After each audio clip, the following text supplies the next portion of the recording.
नमस्कार, आप देखना शुरू कर चुके हैं नॉर्थ ईस्ट लाइव और मुद्दा की संग के साथ स्टूडियो में मैं रंजीत। दुनिया को भारत से उम्मीदें हैं। आयात को लगातार हम कम कर रहे हैं। 3 महीने में पीपीई का करोड़ों में उत्पादन किया गया। देश आज विकास की नई राह पर है। छोटे उद्योग देश की अर्थव्यवस्था के इंजन है। भारत के पास क्षमता और प्रतिभा है। ये बातें दुनिया के सबसे बड़े लोकतंत्र के प्रधान सेवक ने कही है। आज प्रधानमंत्री नरेंद्र मोदी ने भारतीय उद्योग परिसंघ के सालाना कार्यक्रम को संबोधित किया। प्रधानमंत्री नरेंद्र मोदी ने अपने संबोधन में कारोबारियों को भरोसा दिया कि वो उनके साथ है। आप 1 कदम आगे बढ़ाइए, सरकार 4 कदम आगे बढ़ाएगी। आत्मनिर्भर से जुड़ी हर जरूरत का ध्यान सरकार रखेगी। प्रधानमंत्री ने कहा कि CII हर सेक्टर को लेकर एक रिसर्च तैयार करे और प्लान मुझे दे। तो कार्यक्रम में प्रधानमंत्री ने कॉन्फेडरेशन ऑफ इंडियन इंडस्ट्री से प्लान मांगा है। देश की आर्थिक स्थिति डावाडोल है। आर्थिक पैकेज की घोषणाएं हो चुकी है। हर सेक्टर, खासकर MSME और कृषि क्षेत्र को प्रमुखता दी जा रही है। घोषणाओं में पूर्वोत्तर भारत को अष्टलक्ष्मी कहकर संबोधित करने वाले प्रधानमंत्री निश्चित तौर पर इस सूबे की आर्थिक, सामाजिक, औद्योगिक गतिविधियों से परिचित है। अष्टलक्ष्मी कैसे आत्मनिर्भर भारत की मुहिम में भारत के साथ कंधा से कंधा मिलाकर चलेगा, इस पर चर्चा के लिए हमारे साथ आज जुड़ चुके हैं भाजपा के नेता राजकुमार शर्मा, कांग्रेस के प्रवक्ता रमन झा हमारे साथ जुड़े हुए हैं, VK लोहिया एक उद्योगपति है और फिनर के अध्यक्ष हमारे साथ जुड़े हुए हैं, और डॉक्टर M दयानंद MD है ये मेडिलेन इंफ्रा के, ये मणिपुर से हमारे साथ जुड़े हुए हैं। आप सबका कार्यक्रम में स्वागत है। मैं VK लोहिया जी से जानना चाहूँगा, चूँकि आप फिनर के अध्यक्ष हैं और एक अध्यक्ष नहीं, मैं डायरेक्टर हूँ जी।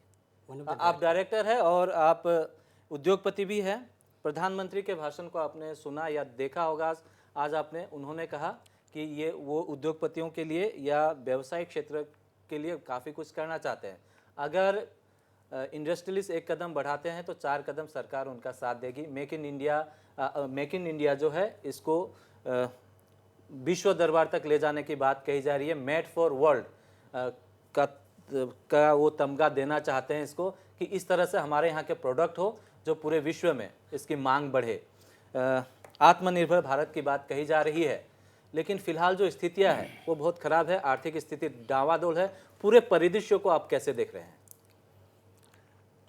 प्रधानमंत्री जी ने अपने भाषण में जो कहा, उनका भाषण क्योंकि आज के भाषण में नहीं देख पाया, लेकिन विगत उन्होंने 2-3 बार जो भारत के लिए जो संबोधन किया और पोस्ट कोविड जो तैयारियां हो रही है, जो 20 लाख करोड़ का एक जो पैकेज डिक्लेयर हुआ, फेज़ वाइज जो डिक्लेयर हुआ, हम उन सब का अध्ययन करें। और पोस्ट कोविड भारत को अगर हम देखते हैं तो हम देखते हैं कि ये सब बहुत दूर की बातें हैं कि हम कब अपना विश्व के क्षेत्र में हम अपना निर्यात बढ़ा पाएंगे, चीन के कंपटीशन में कब हमारे प्रोडक्ट बन पाएंगे, वो दूर की बातें हैं।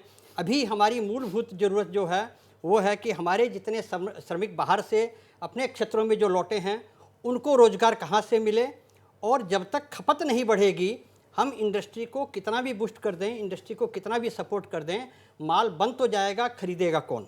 तो खरीदने के लिए जो क्षमता पैदा होगी वो तब होगी जब नौकरियां होंगी, लोगों के पास में रोज़गार होगा, काम होगा। तो वो काम को बढ़ाने की ज़रूरत है। और पोस्ट कोविड जो है, उस अभी जो सरकार ऊपर से नीतियाँ बनाती है और ग्राउंड में जो आकर के इम्प्लीमेंट होती है, उन दोनों में तालमेल कम दिखता है। वो जहाँ नीतियाँ बनती होंगी, अच्छी नीतियाँ बनती होंगी, बहुत अच्छे भावनाओं से बनती होंगी, लेकिन उन नीतियों में इफ्स एंड बट्स इतने लगा दिए जाते हैं कि वो ग्राउंड पे नहीं आते हैं। मैं एक एग्जांपल दूं? जी बिल्कुल बिल्कुल। एक जैसे अभी मेरे पास अभी जब मैं यहाँ पे आ रहा था तो मैंने अपने ग्रुप में लिखा कि भाई मैं जा रहा हूँ, कोई इशू हो तो बताएं। तो एक मेरे साथी ने लिखा कि प्रधानमंत्री ने कहा है कि PF के लिए एम्प्लॉय और एम्प्लॉई दोनों का खर्चा सरकार वहन करेगी अगले 3 महीने तक। जब PF में अप्लाई किया गया तो वो एप्लीकेशन ही नहीं ले रहे हैं। एप्लीकेशन लेते हैं तो ये है कि भाई PF में जो लोग आधार से लिंक्ड हैं उनको दिया जाएगा, जबकि इतने वर्षों से वो PF के अंदर में रजिस्टर्ड हैं, उनका PF डिपॉजिट होता आया है। तो अब ये एक नया क्राइटेरिया तो पॉलिसी में पहले आ जाना चाहिए था। ये ट्रांसपेरेंसी नहीं है। जब ऑफिसर के पास जाते हैं तो बोलते हैं, तो ऐसी प्रॉब्लम्स और भी कई एक प्रॉब्लम है जो हम आगे चर्चा करेंगे। रमन जी, ओपनिंग कमेंट आपका पूरे परिदृश्य को लेकर। देखिए, भारत को आत्मनिर्भर करने का अगर सपना है मोदी जी का या किसी भी भारतीय का, तो मैं कहूँगा कि एक अच्छा सपना है, भारत को आत्मनिर्भर बने, भारत में आयात बढ़े, लोगों को रोज़गार मिले। लेकिन जो हमने पिछले कई सालों में देखा है, इस परिस्थिति में हमने देखा है कि हम आत्मनिर्भर के तरफ जाने के बजाय हम निजीकरण पर ज़्यादा जोर दे रहे हैं कि उद्योगों को निजीकरण के क्षेत्र में आप ज़्यादा ले जा रहे हैं। आज उसी का नतीजा है, देखें कि कोरोना वायरस जैसे इस महामारी में निजीकरण क्षेत्र के में काम करने वाले अधिकतर मजदूर पलायन कर अपने गांव की तरफ चले गए। आज भारत में आत्मनिर्भरता की बात आज ही नहीं हुई है। भारत जब से आज़ादी हुआ है भारत का सन 1947 के बाद से आज तक भारत अपने आत्मनिर्भर के लिए काम करता रहा है। अब पहले भारत कृषि क्षेत्र में हम आत्मनिर्भर नहीं थे, लेकिन लाल बहादुर शास्त्री जी का हरित क्रांति जो था, वो हरित क्रांति ने भारत को आत्मनिर्भर बनाने में बहुत बड़ा योगदान दिया। उसी तरह आप देखेंगे कि सुरक्षा के क्षेत्र में इसरो, अंतरिक्ष के क्षेत्र में, सुरक्षा के क्षेत्र में DRDO, एम्स, हेल्थ के क्षेत्र में, तो सभी क्षेत्र में भारत ने अपनी आत्मनिर्भरता को आगे बढ़ाया।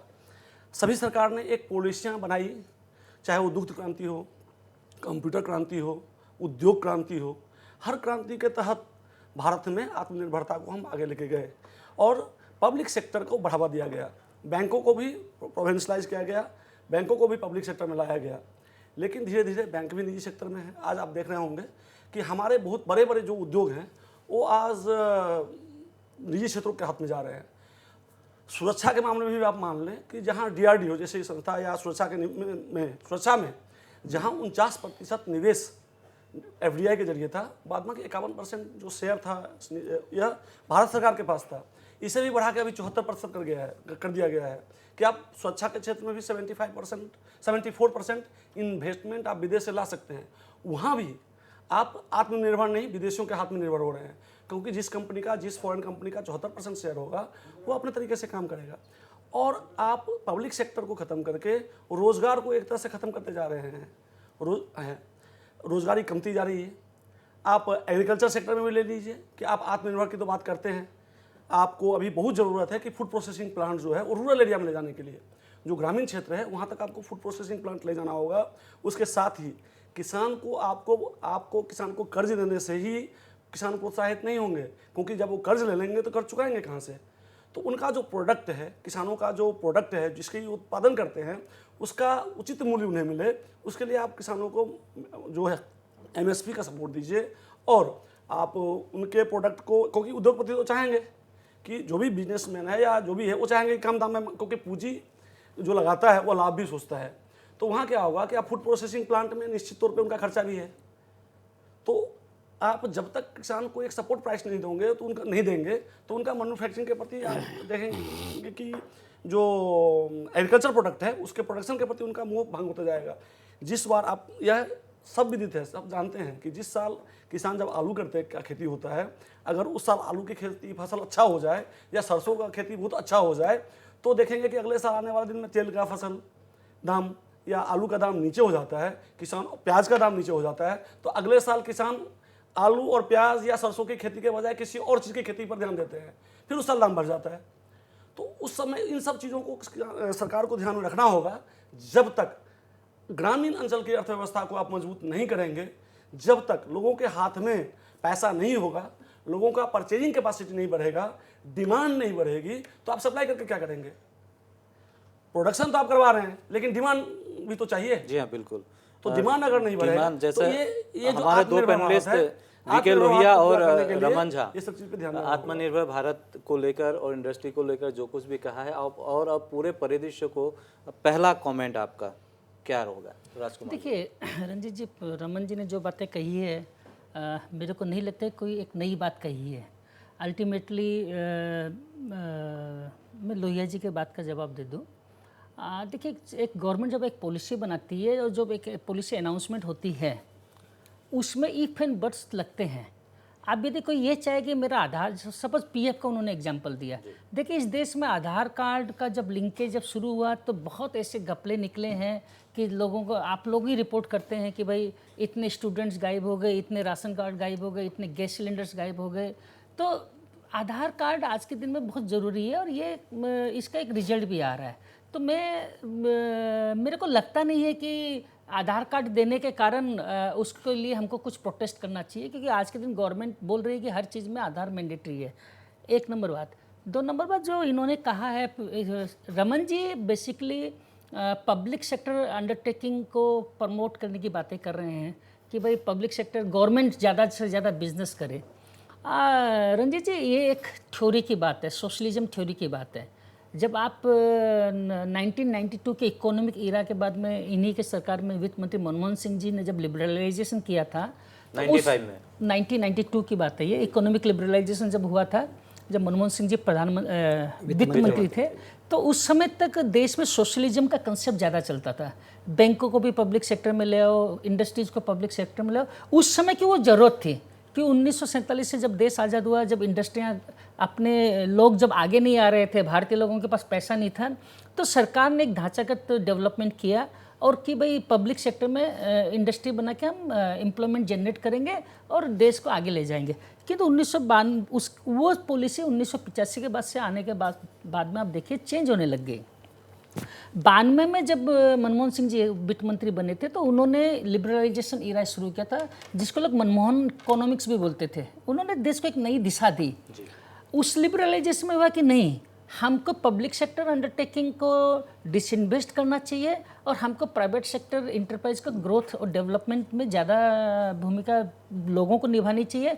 उससे वर्ल्ड में, पूरे विश्व में आप जब देखेंगे ना, तो प्राइवेट सेक्टर अंडरटेकिंग जो डेवलपमेंट करती है और प्राइवेट सेक्टर इंडस्ट्रीज जितना एम्प्लॉयमेंट जनरेट करती है वो पब्लिक सेक्टर नहीं करती है।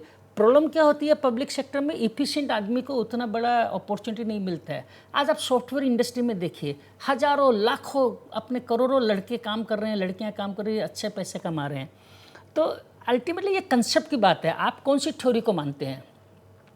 आज के इरा में ये पॉसिबल नहीं है। इन्होंने जो रूरल डेवलपमेंट की बात की, मैं इनकी बात से सहमत हूँ, गवर्नमेंट को करना चाहिए। 70 साल अपने देश 1947 से आज आज़ाद होकर 73 ईयर्स 74 ईयर्स हो गया। हमको इस बारे में बहुत पहले से ध्यान देना चाहिए था कि भाई हमको रूरल इकोनॉमी को ग्रो करना है। तो ये बात सही है, कोई भी सरकार रहे, चाहे कांग्रेस की सरकार रहे, चाहे बीजेपी की सरकार रहे, चाहे थर्ड फ्रंट की सरकार रहे, रूरल इकोनॉमी को जब तक हम लोग ग्रो नहीं करेंगे तब तक हमारा देश ग्रो नहीं हो सकता। मैं इनकी बात से सहमत हूँ, चाहे गलती किसी की हो। अब आ जाऊँ मैं प्रधानमंत्री जी ने क्या कहा। प्रधानमंत्री जी देखिए, एक बात इन्होंने जो कही बहुत अच्छी लगी, लाल बहादुर शास्त्री जी ने 1966 में हरित क्रांति की योजना लेके आए थे और उस समय तक हमारा देश फूड ग्रेन में सेल्फ सफिशिएंट नहीं था, हमको आयात के ऊपर निर्भर होना पड़ता था। और अमेरिका के साथ कोई टसस होने के कारण अमेरिका ने गेहूं एक्सपोर्ट करने के लिए मना कर दिया था। तब लाल बहादुर शास्त्री ने, उस समय वो एक प्रधानमंत्री थे जिन्होंने एक अपील की थी कि इस महीने में एक दिन हम उपवास करेंगे और पूरे भारत की जनता ने उनकी बात मानी थी। उसके बाद यदि कोई प्रधानमंत्री इस देश में आया तो नरेंद्र मोदी आया, जिसकी जनता बात मानती है। आज इन्होंने भी एक नारा दिया कि हमको देश को आत्मनिर्भर बनाना है। मैं ये नहीं बोलूँगा कि पीछे क्या हुआ नहीं हुआ, क्योंकि मैं उस डिबेट में नहीं जाना चाहता। उन्होंने कहा कि हमें इस देश को आत्मनिर्भर बनाना है। अब क्या है, आत्मनिर्भर बनाना है तो आप एक ही दिन में तो आत्मनिर्भर नहीं बना लोगे। समस्या रहेंगी, त्रुटियाँ रहेंगी, किंतु एक सोच चाहिए, एक जन आंदोलन की भागीदारी लेनी पड़ेगी। लोगों को वो बार बार कह रहे हैं कि आप आइए, उनकी एक पॉजिटिव माइंडसेट है इस विषय में। उन्होंने एक अपना कहा कि भाई आज कोविड के समय में लोगों के पास में बहुत समस्या रही। माइग्रेंट पीपल्स जो थे, प्रवासी मजदूर, मेरे को मालूम है प्रवासी क्यों कह रहे हैं हम लोग, हमारे देश के मजदूर है वो लोग। प्रवासी तो मेरे को हम मानना कि जो विदेशों में रहते हैं उनको हम प्रवासी कहते हैं। हमारे जो मजदूर भाई एक देश से दूसरे प्रदेश में काम करने के लिए गए हुए थे, तो उनको समस्या हुई।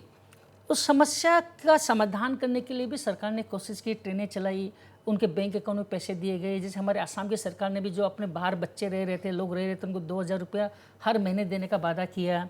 इंडस्ट्रीज़ के ऊपर में पीएफ का भार नहीं पड़े। सेंट्रल गवर्नमेंट ने कहा कि 3 महीने हम आपको प्रोविडेंट फंड का पैसा आपको नहीं देना, हम देंगे। तो आज एक इंडस्ट्री के महीने में, मैं छोटे एग्जाम्पल देता हूँ, जैसे विनोद जी लोहिया का एक छोटा सा यदि इंडस्ट्री हो और उसमें यदि वो महीने के 50,000 रुपया अपना पीएफ कंट्रीब्यूशन दे रहे हैं और 50,000 रुपये लेबर जो इनके काम करने वाले वो दे रहे हैं, तो सपोज 10 लेबर है या 20 लेबर है, तो कम से कम वो सरप्लस फंड उनके हाथ में, लेबर के हाथ में भी जा रहा है, जो मजदूर है उनके हाथ में भी जा रहा है, और वही 50,000 रुपये सेविंग विनोद जी लोहिया भी कर रहे हैं।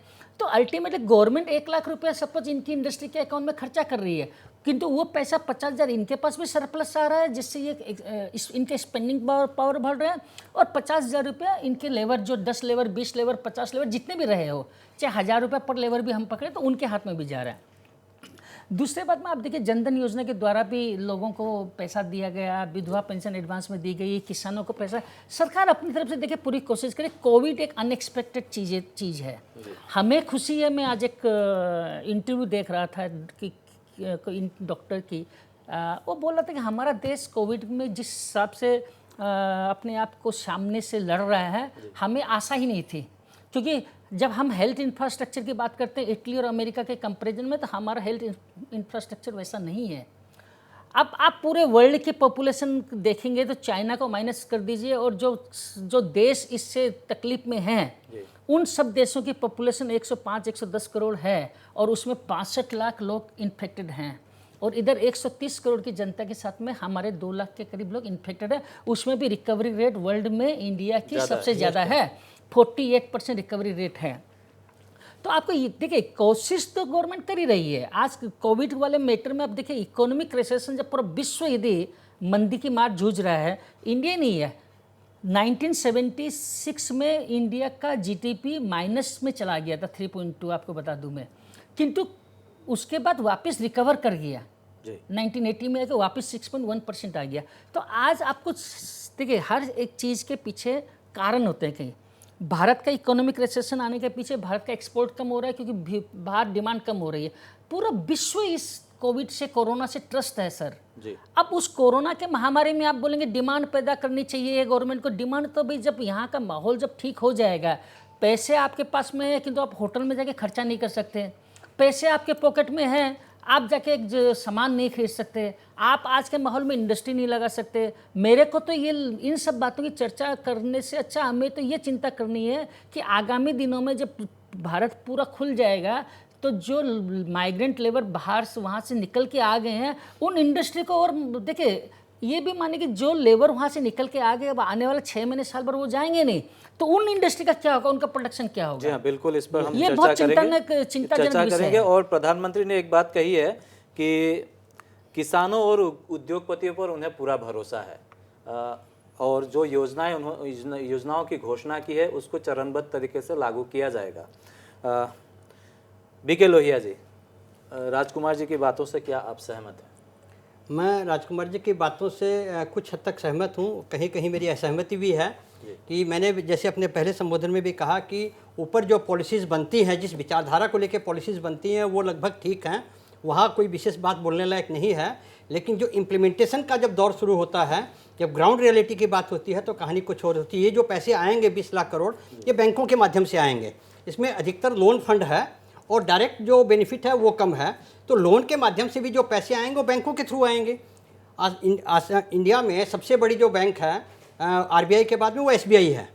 अब आप देखेंगे कि गुवाहाटी एसबीआई यहाँ एक कमर्शियल ब्रांच है, जो मीडियम सेक्टर, मीडियम इंडस्ट्रीज और लार्ज इंडस्ट्रीज का अधिकतर लोन होता है। स्मॉल का भी थोड़ा बहुत लोन है उसके अंदर में।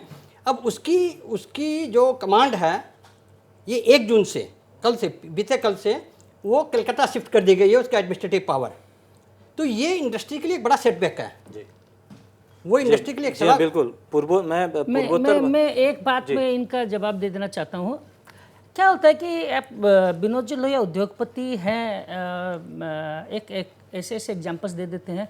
गवर्नमेंट का काम, जब एमएसएमई की जब बातें करते हैं, जब गवर्नमेंट फंडिंग की बात कर रही है, लोन देने की बातें कर रही है, तो ये रूरल में, गांव में बहुत जाएगी। स्टेट बैंक के कॉमर्शियल ब्रांच का हेडक्वार्टर कहाँ शिफ्ट होता है, ये हमारा कंसर्न नहीं है। इनको मालूम होना चाहिए कि 5 लाख, 10 लाख, 20 लाख, 25 लाख तक का सैंक्शनिंग अथॉरिटी बैंक के मैनेजर के पास होता है। Vinod ji, scale 1, scale 2, scale 3। Raman ji please, मैं क्योंकि बैंकिंग के बारे में जानता हूँ इसलिए मैं बता रहा हूँ। स्केल 1, स्केल 2, स्केल 3 इस ब्रांचेस के पास में, उनके पास पावर होता है। और गवर्नमेंट का जो एमएसएमई को जो लोन देने का और छोटे इकाइयों को लोन देने का है, वो इकाइयाँ कभी भी एसबीआई के जीएस रोड के कमर्शियल ब्रांच में नहीं आती है सर। नहीं, मैं आपके एग्जाम्पल दीजिए, आप सही एग्जाम्पल दीजिए जहाँ लार्ज स्केल में, जहाँ आप ये क्यों नहीं बोले कि नाबार्ड जो रीफाइनेंस करेगी पैसे, जो पैसे आसाम ग्रामीण बैंक में जाएंगे, आसाम के और एस्कार्ट बैंक में जाएंगे, वहां से भी गांव के लोगों को होगा। कितने लोग हैं आप सर कॉमर्शियल ब्रांच जो बता रहे हैं, मैं जानता हूँ वो 100 करोड़ 200 करोड़ 500 करोड़ की लोन देती है। हम बात करें गरीबों को लोन लेने की बात। राजकुमार जी, आप बैंकिंग सिस्टम को बढ़िया से जानते हैं, आप एक चीज़ बताइए कि एक ब्रांच मैनेजर जिसके पास कैपेसिटी है 5 लाख 10 लाख 25 लाख रुपया या 50 लाख रुपया तक का लोन देने का, आपकी सरकार ने या हमारी सरकार ने यह घोषणा किया है कि हम MSME को या दूसरे उद्योगों को फ्री बिना किसी गारंटी लोन देंगे। आपको लगता है कि ये ब्रांच मैनेजर के पास, कोई भी ब्रांच मैनेजर आज के डेट में इस परिस्थिति में है कि वो बिना गारंटी लिए हुए लोन देते? सर सुन आपके लोग जा रहे हैं, सुन लीजिए, यहाँ पे गुजरात से मैं कहता हूँ, लोग जा रहे हैं लोन लेने के लिए, क्या है और रिटर्न कर देते हैं। एक सुनिए, क्या है, आप एक स्टोरी, एक एग्जांपल की, मैं आपको 10 लोग गुवाहाटी के बता देता हूँ सर, मैं नाम बता देता हूँ। अभी परसों एक जन का 90 लाख रुपए का सैंक्शन किया बैंक ने बिना गारंटी का, बिना गारंटी के। बता दीजिए नाम। मैं अब टीवी के माध्यम से नहीं खोलना चाहता नाम, मैं आपको नाम बता दूंगा, मैं विनोद जी को नाम बता, विनोद जी भी जानते हैं उनको, मैं विनोद जी को बता दूंगा। अरे सर क्या है, एक ऐसा बात नहीं है, आप सुनिए, सर गवर्नमेंट सुनिए सर, या उनका प्रोजेक्ट, रमन जी ये अर्थनीति की बात है, मेरी समझ लीजिए। नहीं आप सुन लीजिए, छोटे उद्योग, अच्छा रेवड़ी वाले जो हैं वो बिजनेस प्रपोजल कहाँ से लेके जाएंगे? रेडी को बिजनेस प्रपोजल लेके जाने का नहीं है। आपके बैंक मैनेजर मांग रहे हैं बिजनेस प्रपोजल। अरे सर अगला पूरी सब्जी बिक्री करता तो उसका तो एक लिख के देगा ना कि मैं पूरी सब्जी बिक्री करता हूँ, उसी को प्रपोजल बोलते हैं। गवर्नमेंट चाहता है देने का। सर मुद्रा बैंक में हजारों लोगों को लोन मिली है। मुद्रा लोन में ही तो बहुत सारा ऐसा परिस्थिति हुआ है, मुद्रा लोन में हमारे साथ डॉक्टर दयानंद जुड़ चुके हैं जो MD हैं मेडिलेन के। आपका कार्यक्रम में बहुत बहुत स्वागत है बोलने का। दयानंद जी, आप मेडिलेन क्या काम करता है, थोड़ा पहले इस पर बताइए, फिर मैं आपसे सवाल करूंगा। ओके, मेडिलेन हम मणिपुर के रहने वाला कंपनी हूँ और मणिपुर के हम मेडिकल से काम करता हूँ। ये होम नर्सिंग केयर, एम्बुलेंस और मेडिकल सप्लाई करता हूँ, मेडिकल इक्विपमेंट्स का। जी हाँ, प्रधानमंत्री ने 20 लाख करोड़ के आर्थिक पैकेज की, इकोनॉमिक पैकेज की घोषणा की है। आप जो कि हेल्थ सेक्टर से जुड़े हुए, हेल्थ सेक्टर सर्विस से, तो क्या उम्मीद कर रहे हैं नॉर्थ ईस्ट और इम्फाल को, क्या फायदा होगा इससे? हाँ, इम्फाल से हम बताएंगे तो नॉर्थ ईस्ट में हम इम्फाल से SMEs क्या, मीडियम और स्मॉल इंटरप्राइजेस का बहुत रजिस्टर नंबर बहुत है, और ऐसे हम उम्मीद है उससे हम थोड़ा बेनिफिट हो जाएगा। और हम बैंक से SMS भी आ चुका है, और हमारे आउटस्टैंडिंग के हिसाब से 20% हमको कोलेट्रल फ्री मिलने वाला है। जी, आप जो बोल रहे हैं 20% कोलेट्रल मिलने वाला है, बैंक ने आपसे क्या डॉक्यूमेंट मांगे, क्या बिना गारंटी के आपको लोन देने वाले हैं?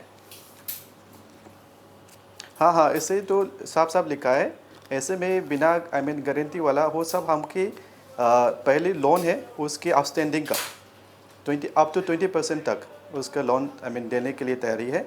और हमारे वो बैंक हैं उस भी मैसेज आ चुका है और मैनेजर भी बात हो चुका है, और हमारे वो एलिजिबल क्राइटेरिया उसके बोल रहा है, और उसके हिसाब से हमारे कंपनी का है वो उसके हिसाब से है, और उसको देने की तैयारी कर रहा हूँ।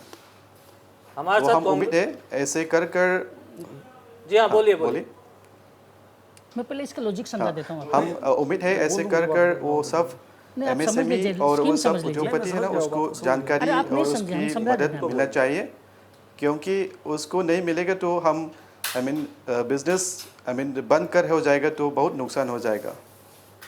जी हाँ, तो MSME के लिए जो फाइनेंशियल सपोर्ट की बात गवर्नमेंट ने कही है, एक तरह से आपको लोन दिया जा रहा है, क्या आप इससे खुश है?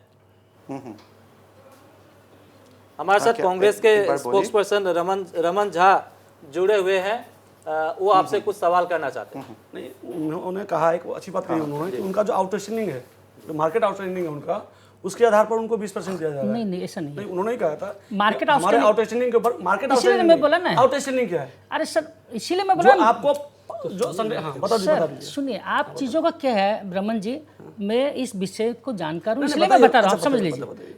इसमें 2 तरीके की लोन हो रही है। गवर्नमेंट ने क्या कहा था कि जो इंडस्ट्रीज बंद हो रही है या कोविड के मार के कारण 3-4 महीने नहीं चली, तो एक वर्किंग कैपिटल सपोर्ट देना है उनको। जैसा दयानंद ने कहा, एक वर्किंग कैपिटल सपोर्ट करना एग्जिस्टिंग इंडस्ट्री को और एक करना नई कोई एमएसएमई आना चाहती है। तो गवर्नमेंट ने नियम बनाया कि जो आपकी लोन है, जो लोन है, यदि आपकी 1 करोड़ रुपए की लोन है तो आपको 20% term loan without collateral guarantee आपको वो सैंक्शन कर देंगे बिना कोई चीज़ के। जैसे दयानंद जी ने कहा कि मेरे पास एसएमएस आया है कि आपकी आउटस्टैंडिंग मार्केट आउटस्टैंडिंग नहीं है, आपकी बैंक की जो लोन आउटस्टैंडिंग है उसके सुन लीजिए ना रमन जी, अरे जो विषय समझ गया, मैं बोल रहा हूं आपको, मैं तो उसी पे वो बोल रहा हूं। उसके ऊपर में आपको जो एग्जिस्टिंग यूनिट की बात बता रहे हैं, जैसे उनकी एग्जिस्टिंग यूनिट है, उन्होंने बैंक से लोन ले रखा है, उसके ऊपर में उनको फंडिंग करेगी बैंक आपको 20% टर्म लोन के हिसाब से ये फंडिंग करेंगे। यानी कि उनके जो एग्जिस्टिंग लोन है आज के डेट में, जिसको उन्होंने पहले बैंक गारंटी देके लोन लिया था, उसी के ऊपर बैंक 20% अरे नहीं सर, 20% आज ऊपर नया एक- गारंटी नहीं मांग रही है, लेकिन पुराना गारंटी तो बैंक के पास अरे है। सर अब वो तो क्या है बेतु पुराना की लोन बात तो- सर, पुराना वो लोन का तो ऊपर अब 20% क्या अब देगा है ना। वो तो बेतु की बात वाला डिस्कशन होगा कि मेरा ही पाउंड, मेरी बात सही है। अगला अब दयानंद जी कह रहे हैं कि बैंक ने मेरे को कहा कि कोई गारंटी नहीं चाहिए और आप बोलते हैं कि उसको तो वैसा चाहिए। अब आप कैसे भी घुमा के अपनी बात को सही साबित करना चाहते थे, कर दीजिए। क्या समझने का प्रयास नहीं कर रहे हैं। नहीं हम समझ गए, हमको मालूम है कि आपको उनके टांग पास तो खींचना लोन है। नहीं, आप समझ गए तो अरे बढ़िया हमको बात है, ये आपको सब ठीक हमको है, ये मालूम है कि आपको भैया, बाल का खाल हम निकालना आपसे है, यही पूछ रहे हैं कि आप हमको समझा दीजिए। डायरेक्टर है, आपको बाल का आपसे खाल निकालना है। बैंक का जो पूर्वोत्तर लोन है भारत उसमें है क्या? में इंडस्ट्री को लेकर कैसी पॉलिसी चल रही है और ग्राउंड लेवल पे क्या हो रहा है, इस पर हम बात करेंगे। दयानंद हमारे साथ बने रहिए, आपसे बहुत सारे सवाल करने हैं। विकेल भैया मैं आपके पास आऊंगा, लेकिन फिलहाल रुकूंगा एक छोटे से ब्रेक के लिए।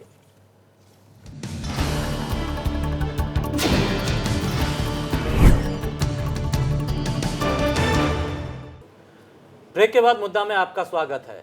हम देश की अर्थनीति पर बात कर रहे हैं, आत्मनिर्भर बनने की बात कर रहे हैं। हमारे साथ कई पैनलिस्ट जुड़े हैं, उनसे बात करेंगे। लेकिन जो इस वक्त बड़ी खबर आ रही है वो अरुणाचल से है। पूर्वोत्तर के विभिन्न राज्यों से रोज संक्रमण के नए केस आ रहे हैं। अरुणाचल प्रदेश में भी कोरोना संक्रमण के 5 नए मामले सामने आए हैं।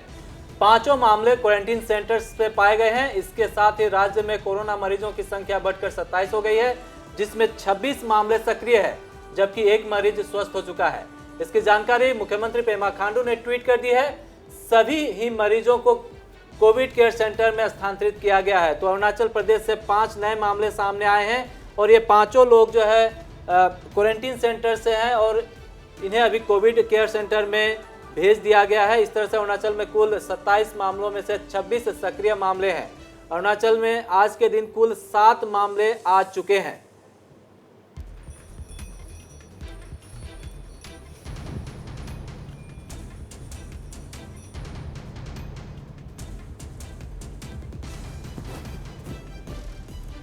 तो अरुणाचल में मामले बढ़ते जा रहे हैं, पूरे पूर्वोत्तर भारत में मामले बढ़ते जा रहे हैं। इस पर हम अपने अगले समाचार में, हमारा प्राइम टाइम समाचार नॉर्थ ईस्ट में विस्तार से दर्शकों को इसमें बताएंगे। फिलहाल लौटेंगे अपने कार्यक्रम मुद्दा में हम आज चर्चा कर रहे हैं कि आत्मनिर्भर भारत की बात कही जा रही है।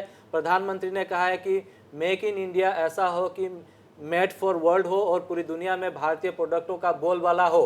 लेकिन जिस आर्थिक स्थिति से आज देश गुजर रहा है, करोड़ों लोग बेरोजगार हो चुके हैं, बहुत मुश्किल में जनता है और ऐसे में पूर्वोत्तर भारत में भी आर्थिक गतिविधियां न के बराबर रह गई है। हालांकि पूर्वोत्तर भारत में बड़े बड़े इंडस्ट्रीज तो नहीं है, लेकिन एमएसएमई एक ऐसा सेक्टर है यहाँ पे जो पूर्वोत्तर भारत के आर्थिक प्रगति में महत्वपूर्ण भूमिका निभा सकता है। केंद्र सरकार ने इसके लिए राशि की घोषणा कर दी है। वीके लोहिया, आप फिनर के डायरेक्टर हैं, क्या कहेंगे? आप पहले कह चुके हैं कि अच्छे जो प्लान है अच्छे बनते हैं, ग्राउंड लेवल में नहीं होता है। ग्राउंड लेवल नहीं होता है, ग्राउंड लेवल में उनका सिंक्रोनाइजेशन जैसा होना चाहिए। और हम एक संभावित आशंका से बहुत सारी आशंकाएं पाल करके इतने इफ्स बट्स जो डालते हैं, उसकी वजह से ग्राउंड रियलिटी को इम्प्लीमेंट नहीं हो पाता है। अभी पोस्ट कोविड में लेकर के इंडस्ट्री जो एक सफ़र कर रही है, वो सफ़र कर रही है कि हमारा जितने भी प्लांट एंड मशीनरीज है उनमें अगर कोई ब्रेकडाउन होता है तो हमें अधिकतर हमारा टेक्निकल असिस्टेंस हमको बाहर से मंगाना होता है, आउट ऑफ द स्टेट से मंगाना होता है। तो अभी हमारी जो क्वारंटाइन पॉलिसी है उसकी वजह से बाहर से आदमी बुलाना लगभग असंभव है। और अभी जैसे आज बताया गया कि ब्रह्मपुत्रा इंडस्ट्रियल पार्क के अंदर में कोई 5 कोरोना मरीज पाए गए हैं, जिसकी वजह से पूरा ब्रह्मपुत्रा इंडस्ट्रियल पार्क को जो है कंटेनमेंट जोन में डाल दिया गया है, जिसमें लगभग 250 इंडस्ट्रीज होगी और लगभग 5000 लोग काम करते होंगे उसमें, सारी इंडस्ट्रीज़ को मिला करके। तो इंडस्ट्रीज़ के लिए हम सरकार से आग्रह करेंगे, यहाँ राजकुमार जी भी बैठे हैं, उनके माध्यम से भी मैं कहना चाहूँगा कि भाई हम कोई एक नई पॉलिसी बनाएं इस तकलीफ़ को ध्यान में रखते हुए कि ये ठीक है, ये तकलीफ भी है, इसको भी एड्रेस करना है। साथ में वो तकलीफ है कि एक साथ में इतनी इंडस्ट्रीज बंद हो जाती हैं और बाहर से जो लोग 1 दिन या 2 दिन के लिए मशीनों को रिपेयरिंग करने के लिए और के लिए जो आना चाहते हैं, वो यहाँ आकर के अगर 14 दिन पहले उनको क्वारंटाइन होना होता है तो लगभग वो इंडस्ट्री की मशीन ख़राब हो गई तो फिर वो रिपेयर नहीं हो सकती, महीनों रिपेयर नहीं हो सकती। उसमें काम करने वाले लोग हैं, उनके लिए क्या करें? तो इसके लिए एक नीति की आवश्यकता है कि भाई इंडस्ट्रीज के लिए एक कंटेनमेंट पॉलिसी अलग से बने, ऐसा मेरा आग्रह है। फिनर के ही पूर्व अध्यक्ष जब हमारे कार्यक्रम में आते हैं वो हमेशा ये कहते हैं कि केंद्र सरकार योजनाएं बना देती है और बीच में भी योजनाएं कहाँ गायब हो जाती है पता नहीं चलता है। ये पहले की सरकारों में भी थी, आज की सरकार में भी यही स्थिति है। रमन झा, मैं आपके पास आऊँगा। हमारे साथ एम दयानंद जुड़े हुए हैं। एम दयानंद, सरकार, आपका स्टेट गवर्नमेंट और सेंट्रल गवर्नमेंट से आप लोग जिस तरह से काम कर रहे हैं, स्टेट और सेंट्रल गवर्नमेंट से आपकी क्या उम्मीद है, एक्सपेक्टेशंस क्या है आपके? हम स्टेट गवर्नमेंट से हम बात करेगा। स्टेट गवर्नमेंट ने, हमारे स्टेट गवर्नमेंट मणिपुर की, उसने MSME से बहुत फोकस किया है और उसकी मदद करने की भी काम किया है। वो सेलेक्टेड 41 MSME कंपनी को उसकी बुलाकर उसकी मदद करने की जारी कर चुका है। और हम उम्मीद है सेंट्रल गवर्नमेंट के लिए वो सब योजना बनाते हैं, उसको मॉनिटर करना चाहिए, वो सब मिल रहा है और उसके फीडबैक लेना चाहिए। और इसी से वो सब अच्छा योजना बनाते हैं, लेकिन उसको मॉनिटर करना बहुत ज़रूरी है, आपने भी बता चुका है। इसके लिए हम उम्मीद है और इसकी वो योजना बनाते हैं, वो सब सरकार के लिए अच्छा कर रहा है। और हम सब एक नागरिक और व्यापारी, वो सब हम मिलकर सरकार की भी मदद करना चाहिए। ऐसे टाइम में हमको सरकार की कोई ब्लेम नहीं करना चाहिए, उसके हम भी मदद करना चाहिए, लेकिन सरकार भी उसके हिसाब से काम करना चाहिए। मैं ऐसे बात करना चाहता हूँ। जी हाँ, बिल्कुल। आप कह रहे हैं कि आप लोग भी सरकार का सहयोग करें और सरकार भी आपको देखे और जो फंड रिलीज हो रहा है उसको भी मॉनिटर किया जाए, एक्चुअली वो काम में आ रहा है या नहीं आ रहा है। रमन जी क्या कहेंगे? फिर क्वेश्चन रिपीट करेंगे, आप क्या बोले थे? उन्होंने कहा, दयानंद ने कहा कि हम कोरोना संकट से जूझ रहे हैं तो सरकार को हमें मदद करनी चाहिए और सरकार भी हमारी मदद करे। नहीं, निश्चित तौर पे। और उन्होंने कहा कि इसकी एक मॉनिटरिंग सिस्टम भी होनी चाहिए। एकदम होनी चाहिए। स्वाभाविक है। निश्चित तौर पे सरकार अगर अच्छी पॉलिसी लेके आती है, आम लोगों के लिए अगर अच्छे नियम लगाए जाते हैं या अच्छा अनुदान लेके आती है या सरकार लोगों के लिए काम करना चाहती है तो ये सराहनीय होगा। हम चाहते हैं कि सरकार करे, लेकिन जहाँ हम विरोधी पार्टी हैं या हम विपक्ष में बैठे हुए हैं तो हम सरकार पर पैनी नज़र बना के रखेंगे ही। जहाँ हमें लगेगा कि सरकार यहाँ गलत कर रही है या इस सरकार की इन नीतियों से आने वाले दिनों पर एक बुरा असर पड़ने वाला, तो हम उसका विरोध करेंगे। और हम विरोध करने के लिए जनता ने हमें विपक्ष में बैठाया है, तो हम तो जनता के निर्णय को मानते हुए सरकार के कार्यों पर पैनी नज़र रखे हुए हैं। अभी लोहिया जी ने कहा था और कि सरकार की पॉलिसियाँ तो बनती है, इसे राजकुमार शर्मा जी भी मानते हैं कि पॉलिसियाँ बनती है, लेकिन त्रुटियाँ रह जाती है, ग्रामीण अंचल तक जाते जाते या नीचे तक आते आते। आप मानेंगे कि हमारे पूर्व प्रधानमंत्री राजीव गांधी जी ने भी कहा था कि जब केंद्र से प्लान बनता है और गांव तक पहुंचते पहुंचते यह 15% तक, 15 रुपया, 100 रुपया, 15 रुपया तक ही पहुंचता है।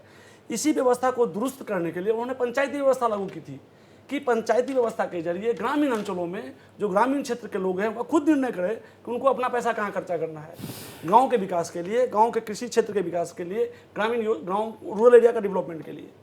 तो ये हम ये नहीं कहते कि हमारी सरकार को भी कभी इस तरह की सूचनाएं थी या मालूम था, हमने इसके लिए काम भी किया है। आप कहेंगे कि पिछले 70 साल में कांग्रेस सरकार ने कुछ नहीं किया, तो आप मानते हैं कि 6 साल में ही 100% बिजली गाँव तक पहुँच गई है, 90% काम कांग्रेस नहीं, मैं बता रहा हूँ। इस पर हम चर्चा कर चुके हैं। नहीं, आपने जो कहा है, तो आज कोरोना के समय में हम ना तो यह गिनाना चाहते हैं कि कांग्रेस ने क्या किया और हम यह नहीं कहना चाहते हैं कि बीजेपी क्या करने वाली है, क्या करेगी। हम यह कहना चाहते हैं कि जो लोग त्रसित हैं, आज आप इंडस्ट्री के डेवलपमेंट की तो बात कर रहे हैं, लेकिन परचेजिंग कैपेसिटी के लिए तो हम मांग कर रहे हैं कि आप तुरंत किसानों को 10,000 रुपया या गरीब मजदूरों को 10,000 रुपया तुरंत सहायता राशि दीजिए ताकि उनका परचेजिंग कैपेसिटी बढ़े, मार्केट में डिमांड बढ़े। उनको 7,500 रुपया आप पहना दीजिए, वो उनका परचेजिंग कैपेसिटी बढ़ेगा, डिमांड बढ़ेगा, तो सप्लाई चेन बढ़ेगा। तो हम तो यही चाहते हैं कि लोगों के पास सीधे राहत पहुँचे, पैसा पहुँचे, ताकि उनकी परचेजिंग कैपेसिटी बढ़े। आज आप जानते हैं कि सेविंग बढ़ गया है लोगों के पास, क्यों? बट जब भी आप किसी भी शर्मा जी को ज़्यादा मालूम होगा हमसे कि जब भी देश में लोगों का सेविंग कैपेसिटी लोग बढ़ाने लगते हैं तो परचेजिंग कैपेसिटी कमने लगती है। ऐसे परिस्थिति में इकोनॉमिक कोलैप्स होता है। आज रघुराम राजन जो आरबीआई के पूर्व गवर्नर है, उन्होंने कहा है कि देश आज विषम आर्थिक स्थिति जो है सो खराब है, ऐसा ना हो कि हम 40 साल पीछे चले जाएं। आज संभालने की ज़रूरत है देश को। इसके लिए आपको आम लोगों से लेकर डिमांड भी बनाना होगा। अगर आप सप्लाई की चिंता कर रहे हैं तो आपको डिमांड की भी चिंता करनी होगी, और डिमांड बढ़ाने के लिए आम लोगों तक सीधे आपको अनुदान राशि देना होगा, ताकि लोग देना लोन होगा, नहीं देना है आपको, सीधा आर्थिक सहायता। अर्थात सहायता जी देना। हाँ। उसके बाद ही आप जाके रोजगार बढ़ेगा, उद्योग। आज 6 महीना तो कोई लेबर जाएगा नहीं। उन्होंने भी कहा और मैं भी कहता हूँ कि आप ये चीज़ रखिए कि जो लेबर पैदल पाँव अपने गाँव तक गया है, वह आज फिर उद्योग क्षेत्र में काम करने के लिए कम से कम आपको 6 महीना लगेगा। और उसमें भी शायद 100% 100% लोग नहीं जाएंगे, 60% भी लौटते हैं तो बहुत बड़ी बात होगी है इंडस्ट्रीज के लिए। उद्योग को बढ़ाना है तो मजदूरों को भी प्रधानमंत्री पूर्वोत्तर रखना भारत पड़ेगा। को अष्टलक्ष्मी कहते हैं। पहले एक्ट लुक ईस्ट पॉलिसी कहा गया था, उसे एक्ट ईस्ट पॉलिसी कहा गया। हम दक्षिण एशियाई देशों में अपना वर्चस्व चाहते हैं और इसकी बहुत बड़ी कूटनीतिक रीजन भी है, इस पर चर्चा नहीं करेंगे। तो दक्षिण एशियाई देशों में अपार संभावना है, पूर्वोत्तर सीधे जुड़ सकता है, क्योंकि सांस्कृतिक कहे, सामाजिक कहे, कुछ जो हमारा काफ़ी सामंजस्य है इसमें। पूर्वोत्तर भारत में अपने जो स्थानीय प्रोडक्ट है उसकी एक बहुत बड़ी मार्केट हम तैयार कर सकते हैं, लेकिन वो हो नहीं रहा है, जिसकी वजह से अगर कोई, मैं एक छोटा सा उदाहरण दे रहा हूँ, अगर कोई गौपालक है, उसके पिताजी गौपालन से जुड़े हुए थे, लेकिन काफ़ी वर्षों बाद जब उसका बेटा जवान होता है तो देखता है कि गौपालन में बहुत कष्ट है और इससे कुछ फ़ायदा भी नहीं हो रहा है। हालांकि लॉन्ग रन में ये बहुत फ़ायदेमंद साबित होगा, पर्सनली भी और देश के लिए भी। लेकिन इसी तरह की वजह से जो पूर्वोत्तर के लिए जो नीतियाँ बनी वो हमेशा दमन की रही है और उपेक्षा की रही है। लोहिया जी इससे सहमत रखते हैं? मैं नीतियों को लेकर तो असहमत हूँ। नीतियाँ अच्छी बनती हैं, मैं बार बार यही कह रहा हूँ कि नीतियाँ अच्छी बनती हैं, लेकिन नीतियाँ बनने के बाद में, जैसे हमारे अभी मणिपुर के भाई ने भी कहा, दयानंद जी ने कहा कि सरकार को मॉनिटरिंग की ज़रूरत है। यहाँ डोनर मिनिस्ट्री बनी। अभी मैं आपको बताऊँ कि मैं जीएसटी की भी प्रैक्टिस भी करता हूँ, तो जीएसटी में लेकर के हमारा सीजीएसटी का जो रिफंड है, यह सरकार की पॉलिसी की वजह से है। सरकार ने हमको जो देना था वो 2018 जून से पेंडिंग पड़ा हुआ, लगभग 2 साल हो गए, भी हम जून 2020 में चल रहे हैं। यहाँ निर्मला सीतारमण जी भी आई थी, उनके सामने भी ये बात रखी गई। उसके बाद में सीबीडीटी, सीबीएसई के चेयरमैन यहाँ पे उन्होंने मीटिंगें की, उनके सामने बातें रखी गई, लेकिन रिजल्ट वही ढाक के 3 पात, पैसे नहीं आ रहे हैं। अभी आसाम के लिए ये एक अच्छी बात है, थोड़ा सा कष्ट भी है कि हमारे वित्त मंत्री ने, हेमंत बिस्वा शर्मा ने कहा कि भाई यहाँ के जो 3 महीने का हम जीएसटी रिफंड जो है वो हम अभी नहीं लौटाएंगे, हम 3 महीने बाद में उसको डिफ़र करेंगे। तो पहले तो ये कन्फ्यूजन था कि वो मिलेगा या नहीं मिलेगा, लेकिन फिर बाद में चीफ सेक्रेटरी ने एक मीटिंग के अंदर में कहा, फाइनर के साथ एक मीटिंग में कहा कि नहीं, ये डेफर किया गया है, आपको 3 महीने बाद मिलेगा। तो पहली बात तो हम पैसा देने के बाद ले रहे हैं, या सरकार का दिया हुआ फंड नहीं है, ये बजटरी सपोर्ट से आ रहा वो अलग बात है, लेकिन पहले व्यापारी पेमेंट करता है फिर वापस लेता है। चलिए ठीक है, लेकिन सरकार ने नोटिफाई कर दिया तो हमें पता है भाई 3 महीने नहीं मिलना है, तो वी आर इन रेस्ट। अब हम रोज़ सरकार के पीछे लगे हुए नहीं हैं, हमें पता है अब ये 3 महीने नहीं मिलना है, लेकिन ऐसी कोई सूचना केंद्र सरकार से नहीं आती है।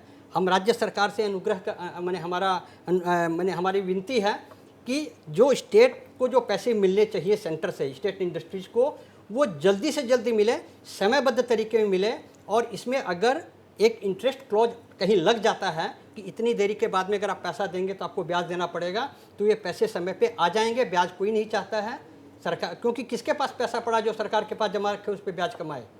तो वो पैसे हमें समय पर मिले, और इस कोविड के समय अगर वो पैसे मिल जाते हैं तो बहुत अच्छी बात है। जी राजकुमार शर्मा जी, पूर्वोत्तर भारत में हम अगर औद्योगिक विकास की बात करें, कुटीर उद्योग से आप समझ ले, कुटीर उद्योग से लेकर बड़े उद्योग तो खैर बहुत कम रह गए हैं, यहाँ में है नहीं, जो भी थे बदहाली में है। कुटीर उद्योग से अगर शुरू करें, क्योंकि अभी जो है बाहर से लाखों की संख्या में लोग लौटे हैं, मजदूर लौटे हैं, और सरकार उनके लिए काफ़ी कुछ कर रही है, इसमें कोई दो राय नहीं है, भले ही वो योजनाओं में ही अभी तक सीमाबद्ध है। तो ऐसे लोग जो लौटे हैं उनके पास सोचने के लिए बहुत वक्त है कि आगे की ज़िंदगी कैसे बीतेगी। तो क्या उनके लिए कुटीर उद्योग और एमएसएमई में बहुत क्या किया जा सकता है ताकि पूर्वोत्तर का सामूहिक विकास हो सके? प्रधानमंत्री कहते हैं कि पूर्वोत्तर के विकास से ही देश का विकास संभव है। मैं सबसे पहले तो डॉक्टर दयानंद को धन्यवाद दूंगा। उनकी एक बात मेरे को बहुत अच्छी लगी है डॉक्टर दयानंद, कि सरकार को हमें भी सहयोग करना चाहिए। मैं उस बात के लिए आपको धन्यवाद देना चाहूँगा। काफ़ी बातें उठी है यहाँ, रमन जी ने भी काफ़ी बातें कही, विनोद जी ने भी काफ़ी बातें कही है। पूर्वोत्तर के बारे में आपने प्रश्न उठाया। देखिए, कोई भी सरकार आपको सहयोग कर सकती है। आपने कहा कि उद्योग बदहाली में है। मैं आपके इस स्टेटमेंट का मतलब नहीं निकाल पा रहा हूँ कि उद्योग, पूर्वोत्तर के उद्योग बदहाली में है बोल के। मेरे को ये बात समझ में नहीं आई कि आप किस संदर्भ में ये बात कह रहे हैं। मैं बड़े उद्योग की बात कर रहा हूँ। एक तो बहुत सीमित संख्या में है, दूसरी बात आप जो बात बोल रहे हैं उसमें नेगेटिविटी झलक रही है रंजीत जी। लेकिन मैं ये भी तो कह रहा हूँ, मैं यदि आपको पूछ लूं, अरे मैं आपको पूछ लूं कि कितने उद्योग बदहाली में, ये बता दीजिए आप मेरे को। करोड़ों रुपए घोषणा की है और जो लोग बाहर से लौटे हैं उनके पास एक मौका है सोचने का। सुनिए, बोलिए, सरकार ने क्या कहा है? सरकार ने कहा है कि मनरेगा के लिए 40,000 करोड़ का एक्स्ट्रा फंड दिया है कि उन लोगों को काम में लगाने के लिए। अब सरकार आपको आके ये नहीं बोलेगी कि आपको ये बिजनेस करना है। ये आदमी, जो भी आदमी इंडस्ट्री लगाएगा, जो भी आदमी कुटीर उद्योग लगाएगा, उसको अपना एक्सपीरियंस, अपना नॉलेज और अपना ज्ञान के ऊपर में करके वो लगाएगा। सरकार आपको कोई पानी में घोल के नहीं पिलाएगी कि आप आज ये उद्योग लगा लीजिए, आप ये उद्योग लगा लीजिए। सहमत है आपको सुनिए, सरकार पॉलिसी लाई है। सरकार की पॉलिसी के अंतर्गत आप बोल रहे हैं कि सरकार बिजनेस नहीं सिखाएगा। हम भी जानते हैं सरकार नौकरी नहीं दे पा रही है, तो बिजनेस कहाँ से देगी? देखिए, आप रमन जी सुनिए, मैं बहुत शालीनता से, नहीं रमन जी, आप लोग जो टोंट मार के बात करें, मैं बहुत शालीनता से बात कर रहा हूँ। कहाँ सरकार नौकरी नहीं दे पा रही तो उसके बारे में बात कर रहे हैं। यहाँ एमएसएमई की बात हो रही है, उस तक सीमित रखिए। आप लोग, मैं काफी देर से सुन रहा हूँ रमन जी, आप लोग इनडायरेक्टली कट मत मारिए। जिस विषय में चर्चा हो रही है उस विषय में लिमिटेड रखिए, डिबेट में नहीं। आप जो बोल रहे हैं कि सरकार नौकरी, सच्चाई से डर लगता है। मेरे को क्या डर, नहीं दे पा रही है नौकरी। आज कोविड के केस में क्या होगा? आज पूरी दुनिया परेशान हो रही है, पूरी दुनिया में लोगों की नौकरी गई है। आप ताने के सेंस में क्यों मार रहे हैं? सीरियस चर्चा करिए। कोरोना संक्रमण के लिए आपने, यदि आप रंजीत जी बोलते हैं बदहाली है, मैं जब बोल रहा हूँ कहाँ बदहाली है, उसको जवाब देने दीजिए ना। कोरोना संक्रमण के लिए आप नहीं दे पा रहे हैं। कोरोना संक्रमण के लिए न सिर्फ भारत बल्कि देश के बड़ी अर्थव्यवस्थाएं धराशायी हो चुकी है। आज अमेरिका में क्या हो रहा है? चाइना से तुलना आज अमेरिका में क्या हो रही है? देखिए अमेरिका में क्या हो रहा है। चाइना की भी जीडीपी डाउन चल रही है सर। चाइना की भी जीडीपी, अरे जीडीपी के बारे में जानते हैं क्या? बात कर रहे हैं यहाँ जीडीपी के बारे में। रमन जी, राजकुमार जी, मुझे बोलने दीजिए।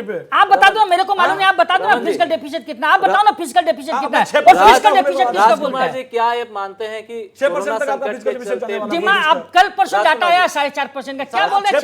आप मालूम ही नहीं है फिजिकल डेफिसिट क्या है। राजकुमार जी, 6% तक देखिए बात क्या है रंजीत जी, सुनिए कोरोना संक्रमण के लिए या तो एक जन के बात का मेरे को जवाब देने दीजिए कि भाई इस व्यक्ति ने ये बात बोला तो मैं अपना बात का, मैं इस बात को रखूं। मैं एग्रेसिव नहीं हो रहा है। आप लोग डिबेट को डिबेट के हिसाब से करिए। जब बिजनेस की डिबेट चल रही है तो आप ताना क्यों मारते कि नौकरी नहीं दे पा रहे तो बिजनेस कैसे सिखाएंगे? कौन सी सरकार बिजनेस सिखाती है? सरकारें हमेशा आपको तरीका बताती है, सरकार आपको फाइनेंस दिखाती है। मैं बोल रहा हूँ कौन सी सरकार सब्सिडी तो अभी देते हैं सर, कौन सी सरकार बिजनेस सिखाई है? सरकार पॉलिसी लेके आती है, उस पॉलिसी का लोग फायदा उठाते हैं। हर उद्योग पे सब्सिडी देते हैं सर, सरकार पॉलिसी लेके आती है और पॉलिसी का लोग, उस पॉलिसी का लोग फायदा उठाते हैं सब्सिडी देके। सब्सिडी देके तो हमने तो सब्सिडी बंद की है। आप लोगों ने लूट धंधा तो सरकार नहीं सिखाती है। क्यों नहीं सिखाती है? सरकार पॉलिसी लेके आती है। रंजीत जी, इस चीज को समझिए, गलत मैसेज जा रहा है। बिल्कुल गलत मैसेज नहीं जा रहा है। आप सरकार पॉलिसी लेके आती है। सुनिए, इंडस्ट्री का कंसेप्ट क्या है? सरकार एक पॉलिसी लेके आई कि हमें इस क्षेत्र में उद्योग को बढ़ावा देना है, ठीक है। अब उद्योगपति है, बिजनेसमैन है, जो छोटे लोग हैं, सब अपने अपने लेवल में उद्योग स्टार्ट करते हैं। ऐसी बात नहीं है आसाम में उद्योग नहीं हुए। आसाम में भी काफी एमएसएमई इंडस्ट्रीज है। आज विनोद जी लोहिया जो आपके सामने मैं तो बोल ही रहा हूँ, एमएसएमई है और इसको बूस्टअप करने के लिए केंद्र सरकार ने बिजनेस किया, आपने जो केंद्र सरकार ने काफी पैसे भी दे रही है लोन के रूप में। इसमें कोई दो राय है ही नहीं। आपने आइडिया लगाया कि मैं कार्टून मैन्युफैक्चरिंग कंपनी है, जो भी ये करूं मेरे को फायदा होगा। सरकार ने बोला कि आपको क्या, आप इसकी करो बोल के।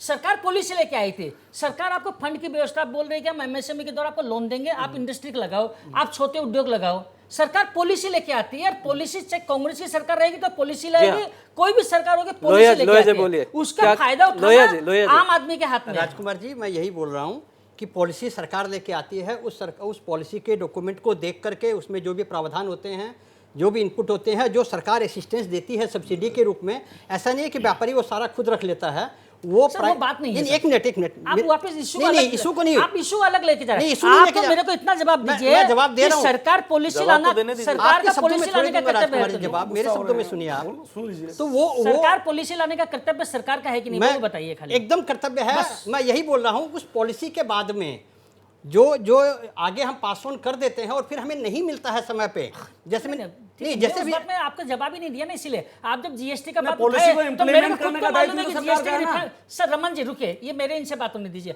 आपने जो जीएसटी का मुद्दा उठाया विनोद जी, मेरे को मालूम है कि जीएसटी वाले मुद्दे में लोगों को समस्या नहीं, आ रही है, वही बात। refund नहीं मिल रहा है। मैं तो मान ही रहा हूँ, मैंने इसीलिए उस बात का जवाब ही नहीं, नहीं दिया आपको। इसीलिए जो मैंने पीएफ वाली बात भी यही कहा, जो पॉलिसी बने और जो भी देना मैं चाहे। आधार कार्ड का समर्थन करता हूँ सर। नहीं, आप आधार कार्ड का हम भी समर्थन करते हैं, लेकिन ये डाटा सरकार के पास पहले से है, कोई पीएफ बात नहीं। डिपार्टमेंट के पास सरकार पहले के से है। पास में यूपी के ऐसे भी डाटा थे जिन लोगों को मिड डे मील नहीं, तो में ये पॉलिसी स्कूलों में के आनी डाटा चाहिए मिले। थी। मैं- जैसे राजकुमार राशन कार्ड जी- के भी सरकार के पास डाटा राजकुमार थे, जी- सरकार के पास बोगस नौकरियों के भी डाटा राजकुमार थे। जी- जैसे आधार कार्ड आया तो सारे बोगस लोग निकल के भाग गए। राजकुमार जी, मैं यही बोल रहा हूँ कि ये सारे डॉक्यूमेंटेड होने चाहिए, ये बाद में जाकर के ग्राउंड लेवल पे ये चीजें पता नहीं लगनी चाहिए। आधार से लिंक करना है बोल के ये बात सरकार पिछले 3 सालों से बोल सर, हम रही है। कोविड की बात कर रहे हैं, कोविड सरकार- की अब हमारे पास समय की कमी है, मैं जाऊंगा अंतिम बार मैं डॉक्टर एम दयानंद के पास जाऊंगा।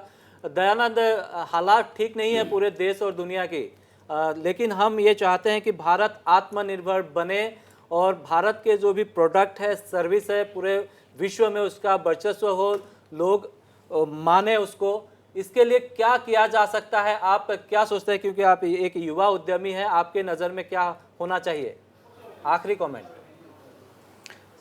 हाँ, हम सब पता है ये भारत की भी नहीं है, सब दुनिया की बहुत समय अच्छा नहीं चल रहा है।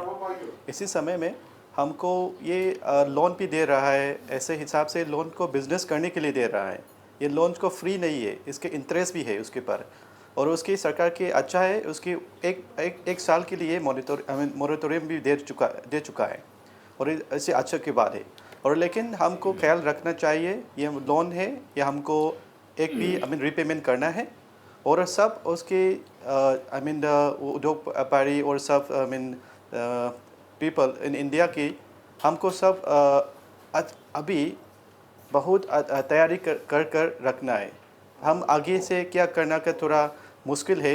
ये कोरोना तो 1 साल और 1 महीने में नहीं ख़त्म होने वाला है, हमको ध्यान करना चाहिए।